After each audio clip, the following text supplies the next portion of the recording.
the day when I meet you, I'll stare in your eyes when you ask me how far. I'll say, Jesus, I tried. Praise the Lord, hallelujah, at isang mapagpalat, mabiyayang araw po sa ating lahat. Purihin po ang Panginoon at welcome po sa ating 40 days prayer and fasting, day 1 po at evening devotion. Amen? At today po ang bawat isa, salamat po sa inyong lahat na nasa maghapon mula pa kaninang umaga. During the exhortation of Pastor Don hanggang sa oras na ito, we believe na ang kapangyarihan po ng Panginoon ay patuloy na sumasama sa atin in prayer and in fasting. Siya po ang ating kalakasan, nagbibigay sa atin. Hallelujah. Kaya po sa hapong ito, gabing ito, we are excited na patuloy tayo po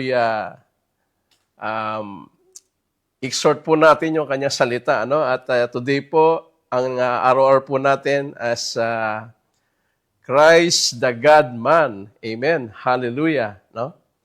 At ang verse po natin, ang scripture po natin ay makikita po natin sa John chapter 20, verse 30 and 31. Amen.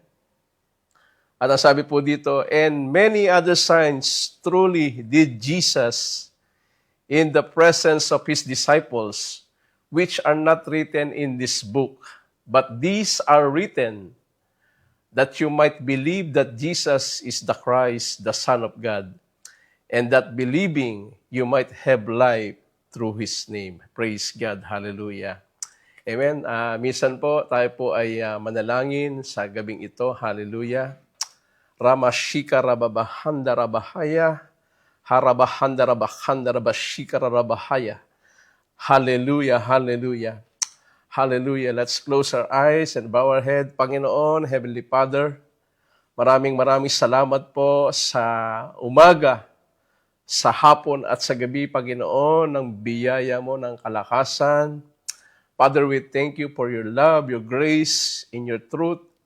And to our Lord Jesus Christ, Panginoon, na aming pinapupurihan sa oras ito through the power of the Holy Spirit. Maraming salamat po sa kalakasan. Lord, we believe sa aming maghapon na panalangin. Pag-aayuno, Panginoon, Ikaw ang aming kasama. Kaya naman sa gabing ito, patuloy ang aming papuri sa iyo, Panginoon. I-bless mo ang aming lahat ng lingkod mo, mga kasamahan namin sa gawaing ito, Panginoon.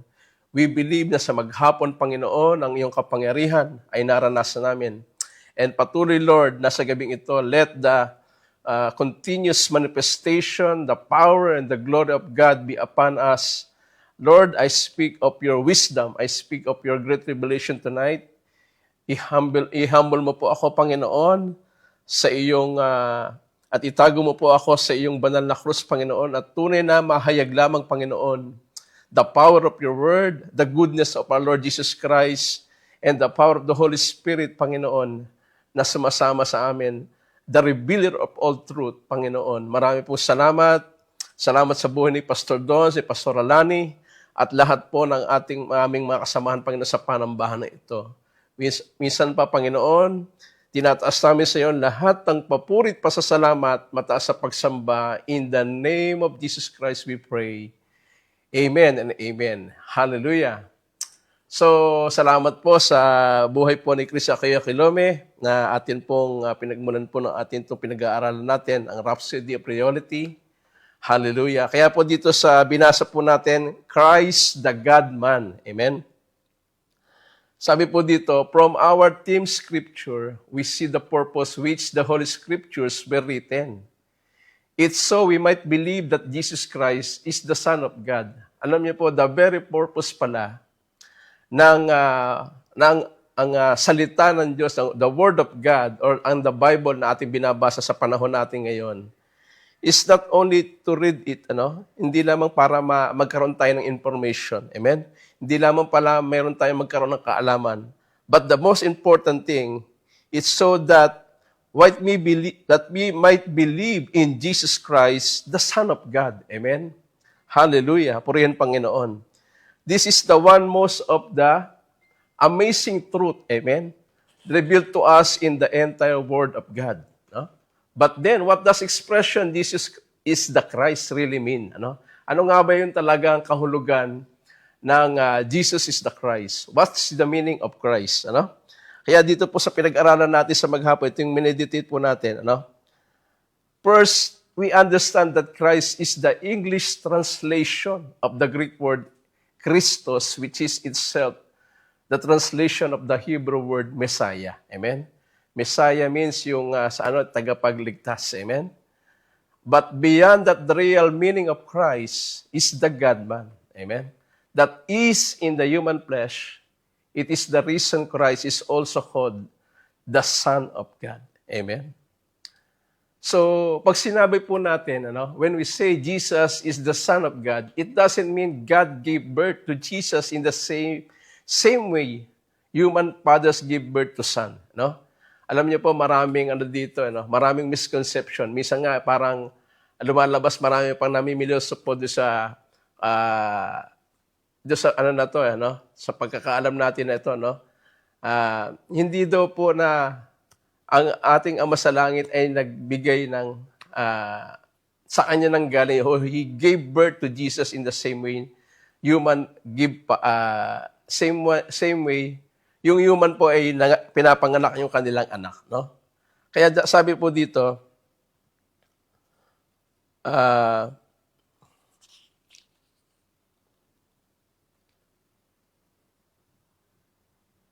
that's why when Jesus declared that He was Son of God, kaya po sa panahon na ang ating Panginoong Jesus ay dineclare niya sa kanya sa mga sa time niya, the religious leaders accuse Him of blasphemy. Amen? They believe that Jesus declared Himself to be equal with God. But no. Nung dineclare po ng ating Panginoon na siya ay anak ng Diyos, the Son of God. Like the same way na sinabi niya sa kanyang mga disciple. Alam niyo po doon sa Matthew 16, verse 16 to 17. Amen? Nandun po yung pagkakataon na tinanong niya yung mga disciple niya. Sabi niya po kay Peter, Peter, who do you think I am? At sabi ni Peter, you are the Christ. You are the Son of the living God. Amen? Hallelujah. Praise God. Ano sabi ng ating Panginoong Jesus doon sa verse 17 ng Matthew 16? Sabi po niya doon, natuwa po ang ating Panginoon na sabi niya na hindi ito na-reveal by flesh and blood kay Peter. Kung hindi, ito po ay na-reveal by the Father Himself. Alam niyo po, isa sa pinakamaganda pong mangyari sa atin, when we walk in our faith to our Lord, to our God, habang po tayo ay nabubuhay sa ating buhay Kristiyano, napakaganda po na hindi po ang tao ang nagsasabi sa atin ng mga bagay na tungkol sa Diyos. Totoo po yan, may mga preaching, may mga salita, may mga sinasabi, mga nababasa po tayo. But the most good thing na mangyayari po sa buhay ng tao is the Father Himself, God Himself revealed it to us, na tayo po yung pananampalataya po natin is not based doon sa ating kaalaman na sinasabi po sa atin, not based on facts or information, but from the Father itself, from the Holy Spirit na through our faith, sa atin pong sa pagbabasa po ng salita ng Diyos, ay nalalaman po natin yung katotohanan, At sabi ng Bible, the truth will set us free. Amen? The truth will lead us, Yan po yung katotohanan na gustong ipaalam po sa atin ng Ama sa Langit. Sabi nga ng Bible, John 14:6, and verily I say unto you, sabi ng ating Panginoong Jesus, I am the way, the truth, and the life. Amen? And no one comes to the Father except through Him. Kaya ito pong pinag-aaralan natin ito, napakaganda po na the Lord Himself, the Father God Himself, by the power of the Holy Spirit, no? Siya po ang nagre-reveal sa atin ng katotohanan that Jesus is the Son of the living God. Ano? Kaya ito po itong Christ the God-man, ano? Totoo po na ating Panginoong Jesus ay nabuhay. He was 100% man and 100% human, 100% God, ano? Kaya po maraming nagkakamali diyan, ano? Kaya dapat talaga, no? Dapat po talaga na yung pagkakaalam po natin, ano, ay yung lumawak po yung ating understanding about sa salita ng Panginoon. Amen? Kaya itong, sabi nga ng John 1:14, no? He was the Word from the beginning. Amen? Ang ating Panginoon, no? He was the Word and dwells among us. Amen? Praise God. Hallelujah.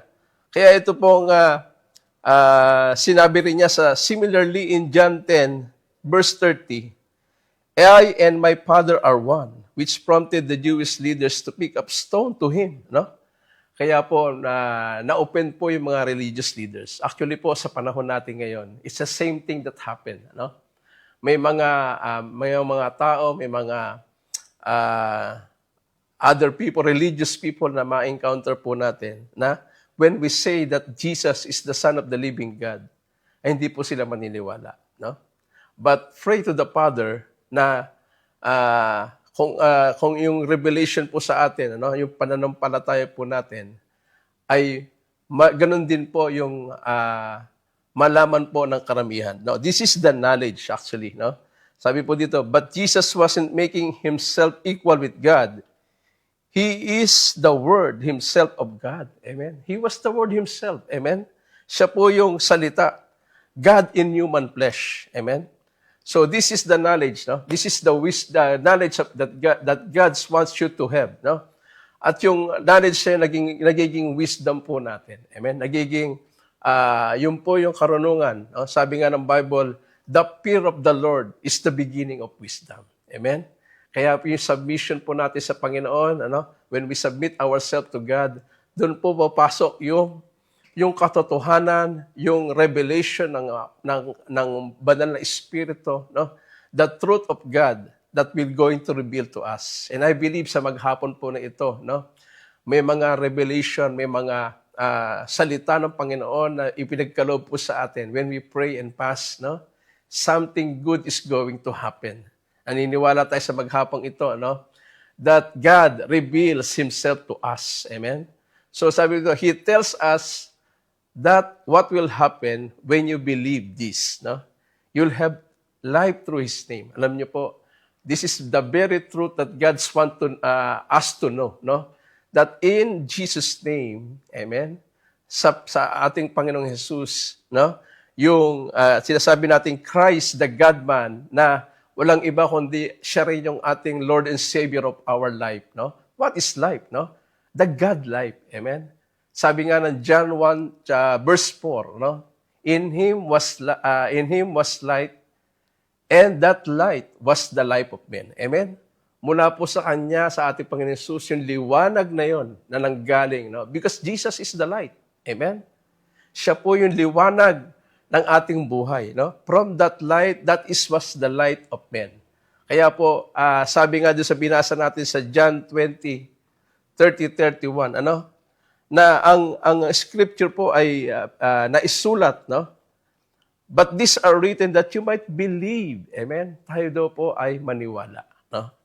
Maniwala at manampalataya that Jesus is the Christ, the Son of God, and that believing, no? Dahil daw po sa ating paniniwala at pananampalataya natin, you might have life, no? Kaya before po dati, hindi pa natin nalalaman yung buhay na meron po tayo, no? Ay hindi po yung pala yun ang buhay na meron tayo na pinaplano ng Diyos. Amen? But praise and glory to God. Marami po salamat sa mga pagkakataon sa mga taong ginamit ng Diyos. Ito tayo, no? Nakakakilala sa Diyos, no? We know with ourselves, we know that our family, we know that our loved ones is have life, no? Merong buhay na tinanggap mula sa ating Panginoong Jesus. Amen? Sabi po dito, through Jesus Christ, you have the divine nature. Amen? And this eternal life supplants the human life in which you were born of your parents. You're now an associate of the God kind, a God-man, for us see Jesus, and so are you in this world. No? 1 John 4:17. Glory to God. Kaya po yan din po yung natin ngayon sa maghapon na ito na nireveal ng Panginoon Christ the God-man. At yung, alam niyo po yung prayer points natin talagang nag-reveal po about doon po sa topic nating araw ito, which is yung atin pong salvation is for everyone. Amen? Salamat sa Panginoon na tayo po ay binigyan. It's a privilege, it's a blessing, it's a gift of God na tayo po sa buhay natin ay may buhay, no? Life eternal, no? At kaya po itong naramdaman natin sa maghapon, no? Na kung tayo po ay nakatanggap sa Diyos ng kaligtasan, yung buhay na naranasan natin ngayon na kahit may struggle, kahit may mga challenges, no? We believe na kasama natin ang Diyos, no? Na idadalhin tayo sa magandang, maayos sa buhay, masaganang buhay, that in believing to our Lord Jesus Christ, tayo po hindi magkakamali. Hindi po tayo, God will never leave us nor forsake us. Amen? Kaya yung salvation po napakahalaga. No? Kaya tayo po nanalangin ng kaligtasan ng ating pamilya, ng ating kaopisina, nanalangin po tayo ng kaligtasan na sila rin po ay matanggap nila yung ino-offer ng Panginoong Jesus sa atin at maranasan din po nila the life that comes from our Lord Jesus Christ, the life eternal, no? The love of God, the forgiveness of God. Amen?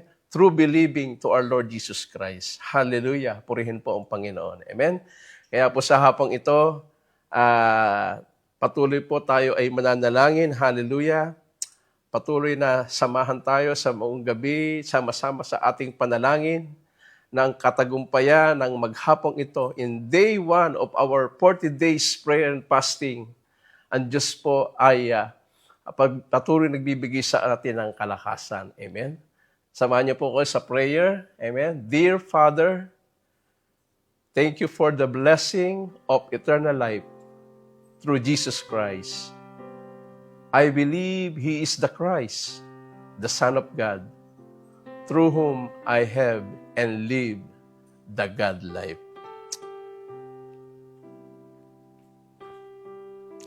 I am victorious, complete, and preserved in Him. My life is a manifestation of the organic and existential attributes of deity, and I manifest your glory, wisdom, righteousness, and grace in Jesus' name. Amen. Amen. Hallelujah. Para po sa ating further study, meron po tayong mga Bible verses na pag-aaralan po natin sa John chapter 1 verses 12-13, 1 John chapter 5, 11 to 12, and 1 Timothy chapter 3 verse 16. At para po sa ating one-year Bible reading plan, Mark chapter 4, verses 1 to 20, and Leviticus chapter 15. At para kung tayo po talaga ay blessed na blessed, meron po tayong two-year Bible reading plan na dito po sa Matthew chapter 15, 29 to 39, and Genesis chapter 50. Amen. So, salamat din po muli sa ating kay Pastor Chris Akuya Kilome. At salamat din po for watching our Facebook Live. Ano? At magkita-kita po muli tayo sa ating bukas ang umaga, 6 a.m. No? Stay tuned para po sa ating day 2 ng 40 days of prayer and fasting. So, shalom po sa bawat isa. God bless at nagkita-kita po tayo mamaya sa atin pong midweek service. Amen? Shalom. God bless to all. You are my purpose for being alive.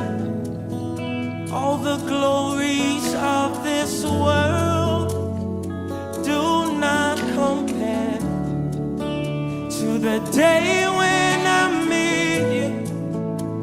I'll stare in your eyes when you ask me how far.